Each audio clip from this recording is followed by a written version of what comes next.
Mañanas en Libertad, con Luis del Pino.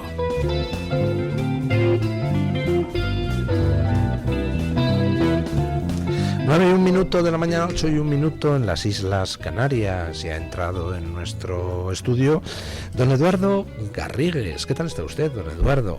Muy bien, muchas gracias.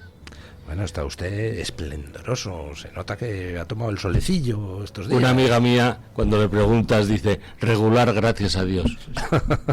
Porque podría estar peor. Bueno, don Eduardo es diplomático, ha sido embajador de España, pero en el fondo eso era un hobby para pasar el rato. A él lo que le gusta es ser novelista, historiador, hispanista, ¿no? ¿Me equivoco? ¿O las prioridades son esas? En realidad, cuando yo gané el premio Café Gijón a los 17 años, lo lógico es que hubiera seguido esa vocación en la Facultad de Filosofía y Letras, pero mi padre, que era un gran abogado, Joaquín Garrigues Díaz Cañabate, me aconsejó que hiciera Derecho para meterme en la carrera y que eso me proporcionaría una serie de experiencias que luego podría contar como novelista. Esto ha sido... Como novelista pues es más difícil comer y esas cosas, ¿no? Por eso, sobre todo en la España de ese momento. Sí, no, y en esta, aquí comen de ser novelista cuatro mal contados. Sí, o sea, sí.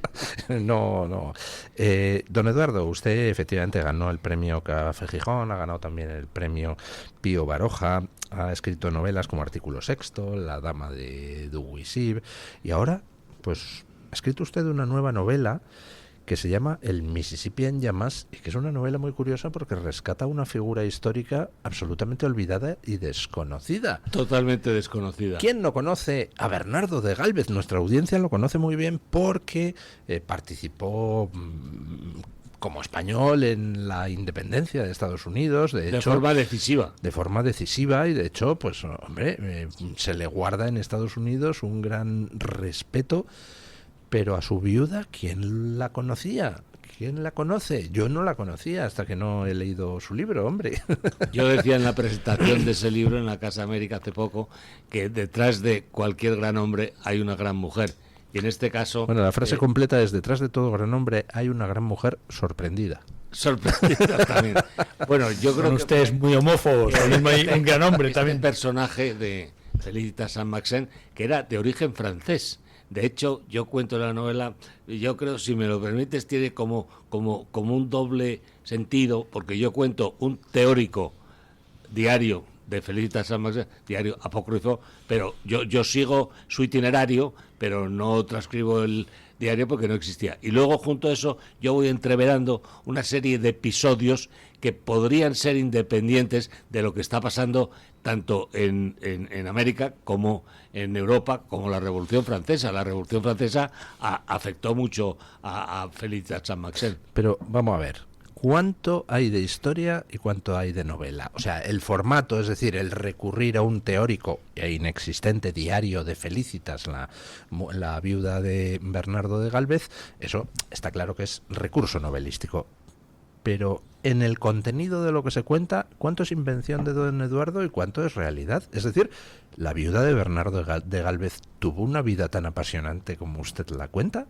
Tuvo una vida o igual de apasionante o más.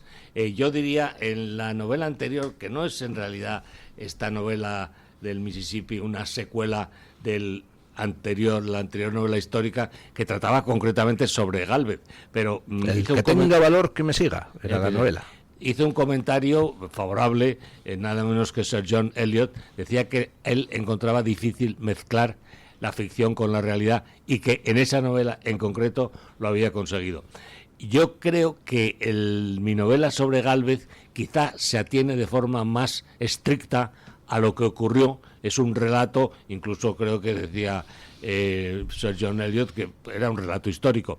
Aquí quizá me aparto más de la realidad hasta cierto punto, porque en primer lugar las vivencias que cuento de Felicitas le habían ocurrido, no todas, pero el hilo más importante de su trayectoria vital está reflejado. Y luego creo que es interesante para el lector, en un momento en que estamos en el 250 aniversario de la Declaración de Independencia, saber lo que pasó. España ayudó a la independencia de forma decisiva, pero ¿qué es lo que pasó después? ¿Cómo aceptaron esa ayuda? ¿Cómo retribuyeron? ¿Cómo se plasmó esa deuda, al menos en gratitud, en Estados Unidos? Eso no iba a ocurrir por las razones que cuento en la novela. Bueno, pues ya ven ustedes que el planteamiento es apasionante. Bernardo de Gálvez, héroe español de la independencia americana, pero héroe también de nuestra historia española. Bernardo de Gálvez, el que conquistó numerosos territorios que luego perdimos pues debido a políticos y reyes completamente nefastos.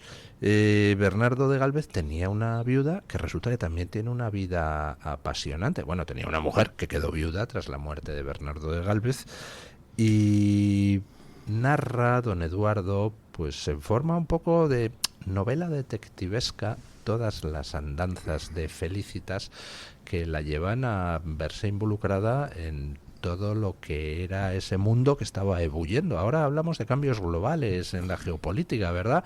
Bueno, pues en aquella época ni les cuento, la Revolución Americana, la Revolución Francesa, luego Napoleón, o sea, la monda. Sí, es paradójico que lo que yo cuento en la novela es que a Felicitas, cuando llega a España, que en realidad no la tratan tan bien como hubieran debido, porque había muerto su marido, pero también había muerto el tío de su marido, José de Gálvez, ministro de Indias, y la corte tampoco la acogió de una forma tan calurosa, pero ella se relacionó con gente muy importante y ella tenía una tertulia en Corredera Baja donde asistían personajes, algunos de ellos un poco discutidos, y en un momento dado en que a Floridablanca, ministro de Estado, tuvo un verdadero pánico del posible contagio de la Revolución Francesa, pues que de hecho hubo un atentado contra Floridablanca. Sí, en efecto, pero bueno, a la pobre Felicitas la acusaron de ser proclive a la Revolución, cosa que no era para nada cierto, y la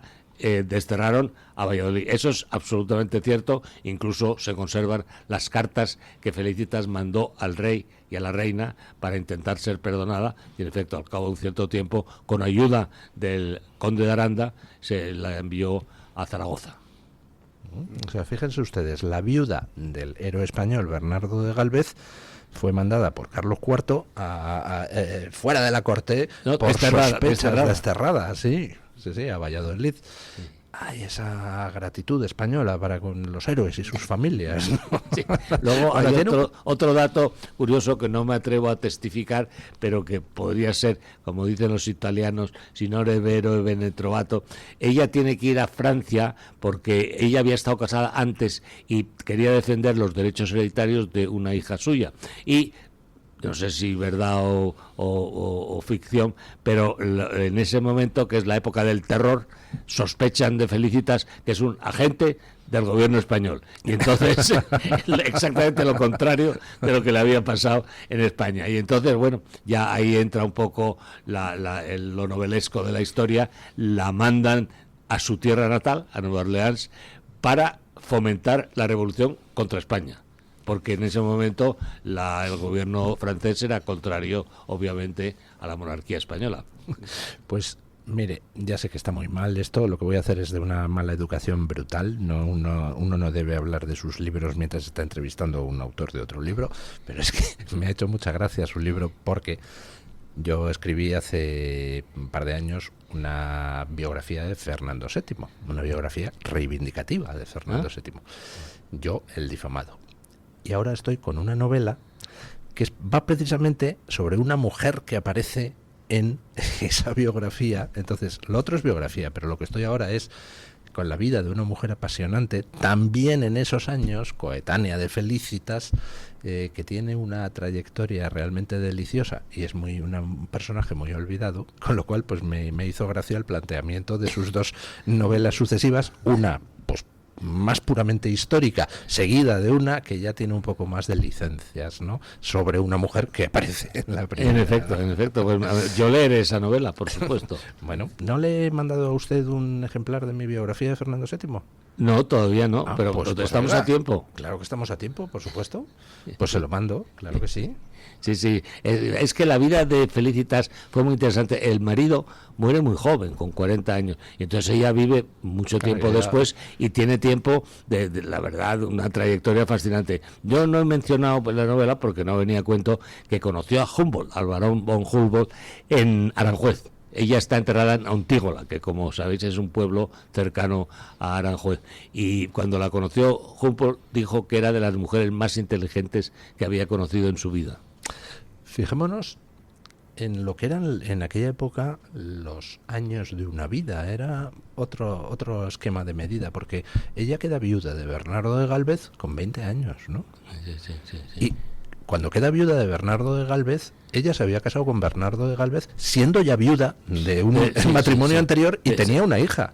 En efecto. Sí, ella, es que, claro, no se puede insistir mucho en el terreno de la ficción, pero hay cosas evidentes. Por ejemplo, yo creo que no me equivoco al decir que Bernardo y Felicitas tuvieron una relación amorosa anterior a su matrimonio, porque resulta que llegó soltero como gobernador, primero coronel del regimiento y luego gobernador de la Luisiana, y estaban viviendo bajo el mismo techo, lo cual una persona que ha sido viuda y tal, pues que es muy atractiva, joven, pues da mucho que pensar.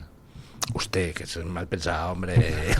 Pero vamos, prácticamente seguro. ¿Quería usted hacer una pregunta? Bueno, aparte de felicitar a don Eduardo, justamente sobre este tema, ayer recibí la información de que José Luis López Linares va a estrenar, está haciendo una película, o ha terminado ya, que se llama We de Hispanos, sí. Nosotros los hispanos, que es sobre el papel de España y la cultura hispánica en la fundación de los Estados Unidos. Sí. O sea que justamente saldrá en pena todo lo que usted está diciendo de Gálvez, las cosas. Sí, yo he colaborado en esa, vamos, me hicieron una entrevista. Yo tengo una casa en Toledo, no soy toledano, pero con una casa antigua que he restaurado, y tengo una biblioteca de 7.000 ejemplares sobre el tema de la historia de España y América. Y José Luis, por Dios, eso me tiene que invitar usted. Sí. Llevo yo la comida, pero me invita usted, hombre. En compensación por el libro tienes la invitación. Venga, pero en este, de hecho, José Luis López Linares me hizo una entrevista en mi biblioteca de la Casa de Toledo. Y está pidiendo, por favor, también financiación, porque él ha hecho sus películas, está haciendo con financiación popular. Crowdfunding, que se llama en inglés, pero por decirlo en español no sé cómo sería. Es mejor decirlo en español. Exactamente, porque además, hombre, hablando de cosas de hispanidad, pues el caso es que le está pidiendo fondos, a ver dónde era, a ver si veía, no, pero está en el vídeo, dónde estaba, había... Pero vamos, José Luis López Linares, We de Hispanos, el que quiera contribuir a auténtica cultura. El que tenga valor, que me siga. Como el título de la novela de don Eduardo. Por cierto, la novela de don Eduardo tiene un prólogo, pues hombre, de alguien enormemente conocido y valorado, doña María Elvira Roca Barea, la autora la de segunda novela, el Mississippi en llamas. El Mississippi en llamas. No sé si me estará oyendo, pero realmente el prólogo de Elvira es esencial, porque es que ha comprendido, como ella conoce muy bien la historia. La gente en general no sabe, porque Elvira ha combatido la leyenda negra, se ha metido en estos temas de historia, pero Elvira tiene un conocimiento enciclopédico de una serie de temas que no se saben, entre ellos, pues por ejemplo, todo el tema de la tradición homérica, que le hizo hace poco viajar a toda esa zona, y entonces realmente ella ha colaborado, de forma decisiva a cómo se puede entender esa novela. ¿Ha dicho tradición o tradición homérica? No, digo, perdón, que es perdón, porque una pregunta de paleto. Estoy un poco acatarrado y hablo no muy claro, pero es la tradición homérica, la épica, la tradición épica. Yo no sé si es que había habido una tradición que yo la tradición homérica es la de algunos políticos nuestros. Bueno. Don Eduardo, yo intuyo que es usted hermano de Antonio y de Joaquín. Primo hermano. Mi padre era Joaquín Garrigues, que me permito decir, aparte de ser un eminente catedrático, escribía muy bien, y Miguel Delibes ha escrito que le había entrado la vocación literaria leyendo las obras de derecho mercantil de mi padre. Sí. Ese era mi padre, hermano de Antonio, que fue embajador, amigo de los Kennedy, y los hijos eran Joaquín, que murió, y Antonio. Antonio, además, que escribe teatro y es un gran autor teatral. Sí, de odas. Odas, sí. Su padre era Joaquín Garrigues, Walker. No, Díaz Cañabate. Díaz. El Walker Joder. es en la nueva generación porque mi tío Antonio se casó con una americana. Vale. Su tío Antonio, que el tuvo Walker. cargos en la República, con el franquismo y con la monarquía. Pero vamos, Sí, en efecto. Yo, el joven fue director a pesar general de la- notarías, A algo pesar así. de la diferencia de edad, tuvo una gran relación con mi tío, porque además él era aficionado, en efecto. El tío, hablo, Antonio Garrigues Díaz Cañabate, era muy aficionado a la literatura, y yo cuando escribía algo nuevo se lo iba a llevar a él, tenía largos comentarios, y él fue, que esas cosas hay que decirlas, me presentó a Jacqueline Kennedy Eso es. cuando yo era viuda. Y no sé si era precisamente su padre, yo leí una biografía de su primo Antonio, que en su familia decían que los cargos públicos ni se piden ni se rechazan. Digo, con tanta gente que está todo el día pidiendo, y de algo, un ofrecimiento público es una obligación servir a tu país, pero es una horterada pedirlos, ¿no? Sí. Había un detalle que lo comento porque mi padre era un gran jurista y solía escribir unos dictámenes profundos y largos y tal. Entonces, mi primo Antonio, cuando entró ya a dirigir el despacho, pues lo cambió con la mentalidad práctica estadounidense, La Walker, ¿no? más bien el Garrigues Walker, orientado más bien a las grandes empresas, a hacerles los estatutos y hacerlo de una forma más ligera pero más eficaz. Y entonces, en un momento dado, algún empresario americano, cuando oía siempre debajo del estatuto el nombre de Garrigues, pensaba que era un impuesto nacional. Decía, los Garrigues pensaban que era una forma de impuesto porque venía en todas partes. De el político de la familia, Joaquín Garrigues Walker, hay una anécdota que a mí me encanta, que es lo que cuentan de que cuando se encontraba con Francisco Fernández Ordóñez, que fue ministro con UCD, pero luego se pasó al Antes PSOE con y tal, Franco, alto cargo. entonces le decía: hombre, Francisco, ¿con quién, Paco? ¿Con quién me has traicionado hoy? Sí, era un Tenía una personaje sorna. delicioso, con un sentido del humor. Iba en moto siempre al Congreso. Bueno, don Eduardo, ¿estará usted ya con otra novela? Claro, por supuesto. Alguna gente pues me piensa que soy imprudente, pero este es un momento que es importante que el público se familiarice con una parte de la historia que está completamente olvidada. Entonces, como en el actual gobierno han decidido no crear una comisión sobre el 250 aniversario, cosa que sería muy bueno para sacar un poco pecho y demostrar que nosotros hemos tenido una relación, España, una relación importantísima de todo esto. Y entonces, realmente, yo voy a sacar otra novela que es completamente diferente. También sucede esta vez en la frontera de Texas, pero es una novela que tiene un trasfondo jurídico y económico, porque se llama La Guerra de la Sal y es el contencioso que surge por la confrontación entre el sistema jurídico de los minerales, tanto español, de la colonia, como mexicano, y cuando llega a Texas toman el common law, y entonces lo que era un bien comunal que podía acceder cualquier individuo lo absorbe un individuo y pide pagar un canon, y eso provoca una guerra que es la Guerra de la Sal, que es la novela que aparecerá seguramente en octubre de este año. Lo que es curioso es que el conocimiento que la gente mediana tiene sobre toda aquella época viene sobre todo del cine y está totalmente tergiversado. Es decir, todo el Y adulterado. Totalmente. Por ejemplo, la película del último Mohicano, sobre la novela de Fenimore Cooper, no aparecen españoles, es ingleses y franceses. El tema de El Patriota, la película que es Mel Gibson, también lo mismo. O sea, te están dando una historia de la independencia de Estados Unidos donde totalmente desaparecen los españoles, que además los españoles financian, porque son los comerciantes de Cuba los más interesados en que el Caribe no quede en manos de los ingleses. Y entonces por eso Gálvez, totalmente desconocido. Y Sicola Saavedra, y tal. Francisco Y- Saavedra es muy importante, pasa por Cuba y es el que consigue los fondos que financian la flota de Gras Efectivamente. que provocó en la victoria de Yorktown. Entonces, porque claro, los granjeros y estos no tenían ni botas ni fusiles y tal, y todo eso, pues hay una gran aportación de dinero de comerciantes cubanos que luego así nos lo pagan a España, luego con lo del Maine y todo este tipo de cosas. Pero que es importante a lo mejor, don Eduardo, que parte de sus novelas al final las lleven al cine, independientemente de lo que hace López Linares, que es absolutamente maravilloso, pero a través del cine para tratar de que la gente se entere de la importancia que tuvo sin España, sin haber atacado por la parte de la retaguardia en Pensacola y tal, no hubiera habido independencia, efectivamente. Seguro. Y ese Es es bastante el el pardillo. Sí, no, Las cosas como son en términos históricos, otra cosa es que luego Estados Unidos es un país que yo creo que ha beneficiado mucho más que el país promedio al resto del mundo. Pero nos pagó atacando Filipinas y con y no nos devolvió la deuda, que nos dejó. Hay muchas razones. pendiente. Yo he escrito. Pero de todas maneras, con el tema de Cuba, el ministro de la Guerra español estaba en Florida mientras entraban ahí. O sea, hay un tema que necesitaría investigación. En efecto. Pero es que es un tema muy complejo, porque España, si hubiera seguido el gobierno los consejos del conde de Aranda, nuestro embajador de España, digo, hay que ayudarles ahora cuando están todavía con el agua al cuello. Entonces, España en ese momento tuvo una actitud un poco ambigua, que a la larga no favoreció el reconocimiento de los americanos. Pero lo que sí es cierto, y no hay que en eso dudarlo en absoluto, como bien decías, sin la ayuda española, España, Estados Unidos no se hubiera independizado, al menos en ese momento.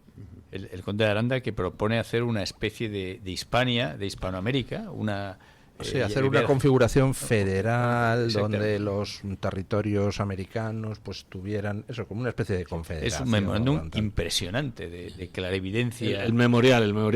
Se ha negado, hubo hace poco un ensayo que dudaba sobre la originalidad, o mejor dicho, sobre la inscripción al conde de Aranda, pero a mí me da igual que lo hubiera escrito él o que hubiera dado las ideas para que se crease esa. Lo que pasa es que ChatGPT en el siglo XVIII. Lo que pasa es que ese memorial también, pues hombre, es un poco ingenuo en el sentido de decir, no, si España hubiera ido a una estructura confederal con los territorios americanos, entonces no habría habido independencias.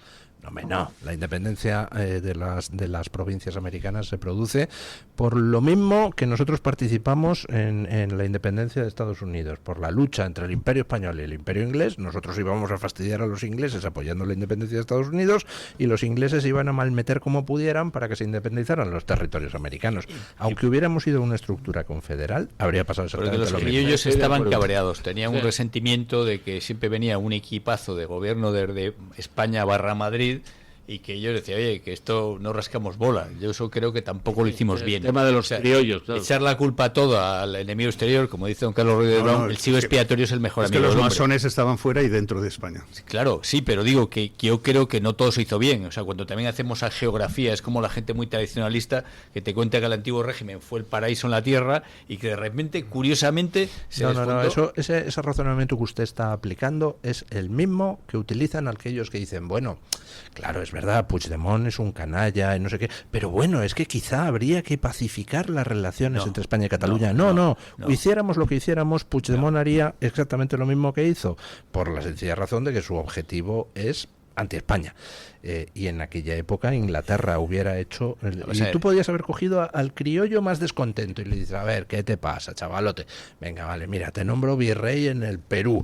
Y entonces Inglaterra se habría buscado a otro descontento, porque de lo que se trataba era de reventar el Imperio Español, Luis, que era competidor de Inglaterra. Luis, había agravios, están documentadísimos, de decir, oye, que aquí quien manda siempre son los que no están de allí. O sea, que aquí queremos también, pues el ser humano tiene... No, es al revés. La gente de a pie, la gente del común en las provincias americanas, realmente quería que viniera gente de la península, porque si no mandaba el ricachón de turno y entonces no había justicia nunca.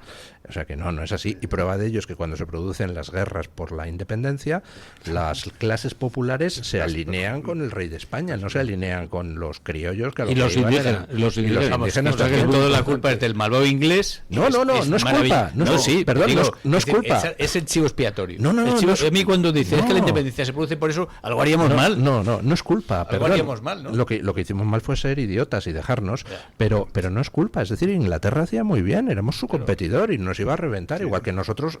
Dice, ¿es culpa de España el que se independizara a Estados Unidos? No es culpa. Nosotros intentamos ayudar para fastidiar a Inglaterra. Los que se independizan son blanquitos, son españoles, Exactamente. son españoles. Y entonces lo único que pasa es que esos españoles, viendo una debilidad que puede haber en esos momentos en la península, pues dicen, vamos a aprovecharnos porque en estos momentos estamos atados de pies y manos. Y entonces, una vez, si no tenemos las ataduras con la corona, pues podemos coger y hacer aquí lo que nos dé la gana. Y es cuando empiezan a erradicarse las lenguas indígenas, que hasta entonces estaban absolutamente protegidas, es cuando empiezan a esclavizar a la gente y es cuando empieza toda la decadencia de toda Hispanoamérica en el momento que viene la independencia, porque entonces tenían niveles de vida pues superiores a lo que podría haber en Londres o que podría haber en ciudades de Alemania. Esta es la situación. Bueno, que son españoles instigados por unos pero otros. que conste que lo de decir que la independencia no es culpa nuestra, sino labor de Inglaterra, insisto, no es reproche. O sea, Inglaterra hacía muy bien, Sí, defendía pero, sus intereses. Luis, que algo habríamos hecho mal. Vamos a ver. Que no, Que no. Eso es una, No. eso es, No, es todo. eso es De repente vienen unos no. malos, es como los que te cuentan. Lutero viene y se impone. Hombre, algo habríamos hecho mal para que Lutero tuviese tierra abonada. Vamos a Hay que ver. ser un En poquito el autocríticos. caso de la independencia americana, eso es asumir que es que la culpa al final era nuestra. No era nuestra. O sea, comparemos lo que era el tratamiento colonial de Inglaterra con respecto a todas sus colonias con lo que era España con sus territorios, que no colonias, provincias del otro lado del Atlántico. Por supuesto que no hicimos nada mal. ¿Sabe usted dónde sí hicimos algo mal? O sea, que no hicimos nada mal y lo perdimos todo. Hombre, pero lo pedimos todo porque, chico, en una pelea gana uno, y entonces lo que hicimos fue no ganar. Pero bueno, aquí estamos dándole la plasta a don Eduardo. Bueno, yo quería mencionar un tema que enlaza con lo que estabais hablando, aunque no tenía directamente que ver con mis novelas. Yo me gustaría describir la primera novela, El que tenga valor que me siga, como una novela que hasta cierto punto es una novela que describe una gesta gloriosa. O sea, indudablemente al final muere Bernardo de Gálvez, pero entre tanto es la importancia que tiene esas campañas en el Mississippi, que ha descrito muy bien el pintor Ferrer Dalmau, esa campaña en Pensácola, que es a mí me parece, hablabas hace un momento, Luis, de una película. Para mí, la escena más sobrecogedora y que requiere mayor suspense es cuando Bernardo de Gálvez, comandante de todas las tropas y de toda la operación de conquista de Pensácola, se enemista, típicamente español, con el comandante de la flota española, de la Armada, porque el comandante de la flota no quería entrar en un paso estrecho y con poco fondo, que es lo que daba acceso a Pensácola.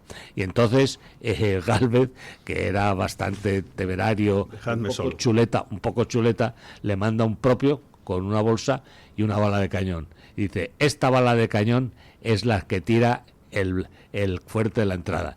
Yo voy a ir con mi pequeño barco, el Galveston, y el que tenga valor que me siga. Entonces, eso es una gesta gloriosa, y yo me imagino el momento de suspense de cuando ese pequeño barquito pasa por debajo de la artillería inglesa, hay el humo que genera la pólvora y tal, y de pronto se ve que sale indemne el barquito de Gálvez. A mí me parece que es una escena que para el cine no tiene un valor impresionante. No, un momento. Para el cine español no, porque ahí faltan el cura pederasta, el militar con el bigotito franquista, el tal, no, por favor, eso no se podemos hacer un guión de una película española. Nazi, ¿no? Hay que meter nazis. Sí, pero en cambio si metes a Barbigaza en el barquito de Gálvez, a Barbigaza en el barquito de Gálvez, y entonces sí te lo financian. Sí. No, lo que quería decir es que esta segunda novela, que no es exactamente la secuela de la anterior, cuenta otra historia, porque fue precisamente la culpa la tendría quien fuera, pero el caso es que una vez que fueron independientes, España, para los Estados Unidos, pasó de ser un aliado imprescindible a un rival incomodísimo, porque teníamos todavía todo lo que era al oeste del Mississippi como posesiones españolas, y el nuevo Estado tenía la tendencia de expandirse hacia el oeste. Entonces, ese es un tema que trato en la nueva novela y que creo que es bastante importante reflejar. Bueno. ¿Y la deuda que nos dejaron de pagar? Eso... Lo que pasa es que tenemos un personaje, hablando de los personajes simpáticos, que se llama Manuel de Godoy, que él tenía miedo que hubiera una alianza entre Inglaterra y el nuevo Estado, y entonces hizo un tratado del Escorial, en el que daba, según algunos historiadores, más de lo que pedían. Y entonces concedió la tierra que había ganado Gálvez, el derecho El de personaje. exclusividad del Mississippi, que era el derecho de navegación de exclusiva, era esencial para conservar el dominio del Golfo de México. Y todo eso, gracias a nuestro amigo Godoy, se pierde. El personaje más nefasto de la historia, de los últimos 300 años de la historia española. Pero da lugar a alguna de las mejores epigramas, ¿no? Manuel Godoy y Álvarez de Faria, quien a España e Indias gobierna por debajo de la pierna. No, pero todo eso tan de nefasto que, como Sánchez, don Luis. no, es que Sánchez es la reencarnación de Godoy. O sea, la similitud entre los personajes es espectacular y la trato en mi libro Yo el difamado de Fernando VII. Bueno, don Eduardo, muchísimas gracias. Todo un honor y un placer el que haya venido usted al programa. Recuerden, El Mississippi en llamas, de don Eduardo Garrigues, editorial Espuela de Plata, con prólogo nada menos que de doña María Elvira Roca Barea, y se cuenta la historia de esa viuda de Bernardo de Gálvez, totalmente desconocida, pero con una vida absolutamente apasionante. Muchísimas gracias, don Eduardo. Muchas felicidades por el libro.